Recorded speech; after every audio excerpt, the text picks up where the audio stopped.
Sam Mayer goes back-to-back for the Xfinity Series at Iowa, partially thanks to NASCAR. Plus, if practice has anything to say from it today, tomorrow's Cup Series race could be interesting. Welcome back to the Breaking Bob channel. Hope y'all are doing well on this Saturday night, Sunday morning, whenever you're watching this. It's Iowa weekend in the NASCAR world, and we're actually promoting it, unlike the IndyCar side. So we got a lot to talk about, folks. If you're new here, of course, hit that subscribe button so you don't miss a thing as far as NASCAR content on a daily basis here at Breaking Bob. And if you're watching this, congrats, you are doing your job. I'm proud of you, doing your service in the Breaking Bob world. But got a lot to get into. The Xfinity Series just went checkered flag just a few minutes ago. We'll talk about all that as Sam Mayer, back-to-back winner in the Xfinity world. He did win at Iowa last year. Forgot about that, but he did win. We'll talk about that. Plus the Cup Series, a sketchy practice and qualifying today, including a massive crash for Kyle Busch. But let's talk about Sam Mayer doing the Superman celebration, getting the win at Iowa today for the first win of his 2025 campaign, and the first win for Ford in the Xfinity Series for 2025. Now, sounds crazy, but they don't have a lot of entries. It's not like their Cup Series teams where they have multiple teams. It's really Haas factory team kind of running the show for them, and also it's Haas factory team's first win since rebranding from Stewart Haas Racing last year. So a lot of first as the 41 team pulls into victory lane at Iowa Speedway today, and unlikely winners, but Sam Mayer led the final 27 laps, and it was how he took the lead that I really want to circle on, because Jesse Love looked like he was going to be in control the final part of that stage 3. JRM, Junior Motorsports, was the strong team today. We'll talk about that, but Jesse Love was in control after a great restart with 45-ish to go on the top lane as well. But then Matt DiBenedetto on a restart later, I don't know exactly what happened there. It was him and Corey Day, but anyway, DiBenedetto ended up hitting the wall going into turn 2 and leaked fluid onto the track. NASCAR didn't see it, didn't call the caution in time. As the field came back around, Sam Mayer got a little loose, I think got into that oil, and he got a little loose going out of turn 2 that created that spot for Sam Mayer to go under him. And as soon as Sam Mayer got around him, Brandon Jones hit that same oil in the corner, spun around, caution came out. Sam Mayer's in first, controlled the restart, and that was all she wrote as he led the final 28 laps. So NASCAR didn't throw that caution when they probably should have. I'm not sure exactly what the issue was there. Even the broadcast, and of course the broadcast is always going to be pro caution, but they were quick to point out that there probably was going to be some sort of fluid on the track. So for Matt DiBenedetto, it's a unfortunate circumstance there, but this car is leaking fluid on the track. You got to throw that yellow if you're NASCAR. It's unfortunate for Jesse Love, who had a very good car today. Multiple times it looked like he had the car to beat today. You could even see the frustration when he got out of the car. It is interesting, even the way that his crew chief and the RCR team talks to him on the radio, one of those final restarts, saying, "You're in the position now. You've got to win this race. You can win this race." They're brash with him. And for a young driver who won the opener at Daytona but hasn't won since, even though he's shown the speed, kind of wonder, is that the right way to treat your driver mentally? Jamie McMurray, I heard him talking about that on the post-race broadcast. It's a good point there, but I'm sure that he can handle it. It's just how RCR operates there. But, for Jesse Love, so close once again, but the way it happens there, potentially getting into some oil that sends you up the track and then never getting that chance to match Sam Mayer. Once he got around him on that final restart on the inside, it was over for him. It's frustrating for Jesse Love and the 2 team. And what can you say except for, I guess, you move on to the next one and shake this one off. And the only person that might be more frustrated than Jesse Love is Dale Earnhardt Jr., because Junior Motorsports had the cars to beat today, whether it was Connor Zilisch in stage 1, Ross Chastain looked like he was going to run away with it in stage 2, both of those winning their respective stages.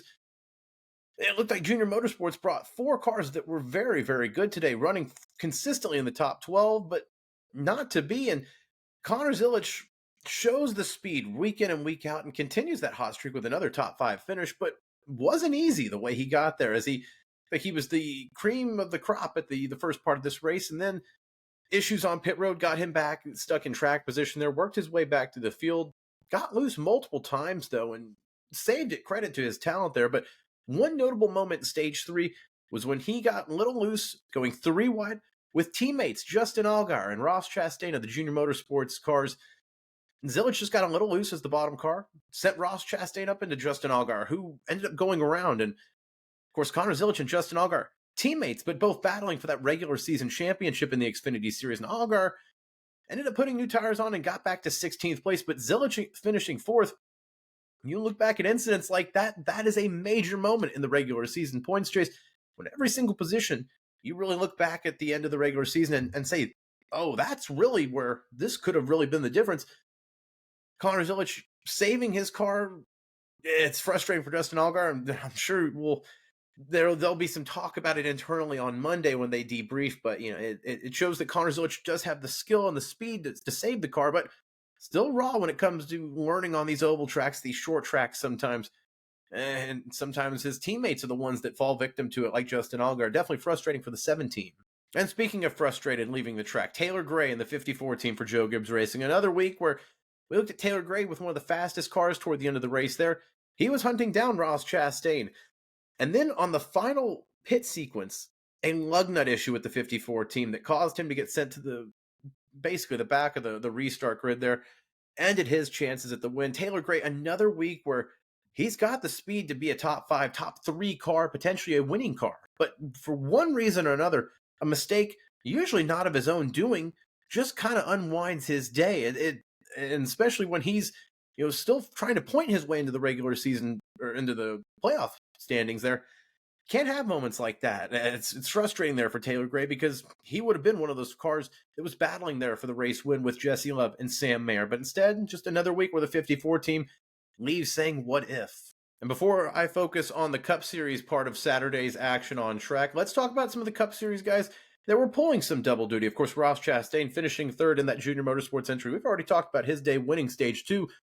But Austin Dillon filling in for Austin Hill in that RCR 21. Of course, Austin Hill suspended this week after his incident last week with Eric Almirola at Indianapolis. And early on, Austin Dillon got caught up in an incident, spun that car around, and said, okay, well, hey, listen, I'm showing everybody I'm with Austin Hill here. I'm not going to run a competitive car today. Now, I ended up finishing, I believe it was 14th there, got it to a decent spot. But when you have Jesse Love out there running for a race win, you'd think Austin Dillon would be out there as a Cup Series regular, potentially getting a top 5, top 10 result there. But again, the Xfinity car is very, very different.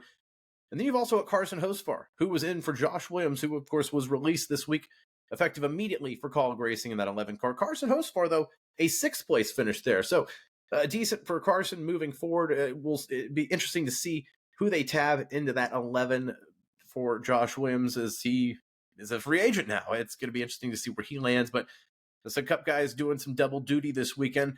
We didn't have a Cup Series driver in victory lane, though. But what we did have was Chase Briscoe. Once again, it's Groundhog Day as Chase Briscoe winning the pole for Sunday's race.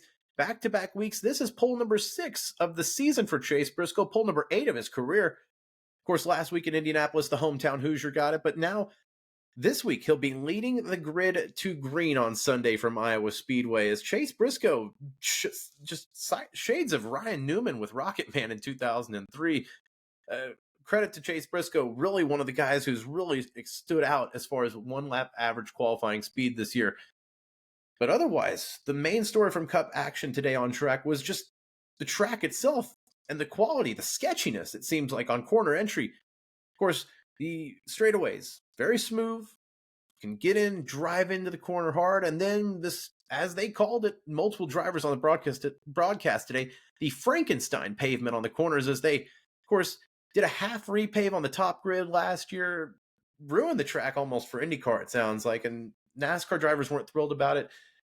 It just makes it to where entering the corners is so difficult. You see drivers on edge. Kyle Busch was one of the biggest victims today with a hard impact head on into the wall there. He'll be starting at the rear with a backup car tomorrow. He was okay, but multiple drivers having issues just staying in control, knowing where the line is between in control and out of control on these turns at the Frankenstein corners at Iowa Speedway. So going to be interesting to see if that's what the racing looks like tomorrow or if this is just them with that qualifying pace flat out. It's hard to say, but a new tire also Goodyear bringing tomorrow for Iowa's race. So we'll be here to recap all of the action at Breaking Bob tomorrow post Iowa edition. I'm very interested to see if Ryan Blaney repeats as the winner from last year. Of course, he is rolling off the grid P6 on the 3rd row outside. So I don't have a gut feeling one way or another on this race. It's going to be interesting. I don't even have a prediction, to be honest with you, but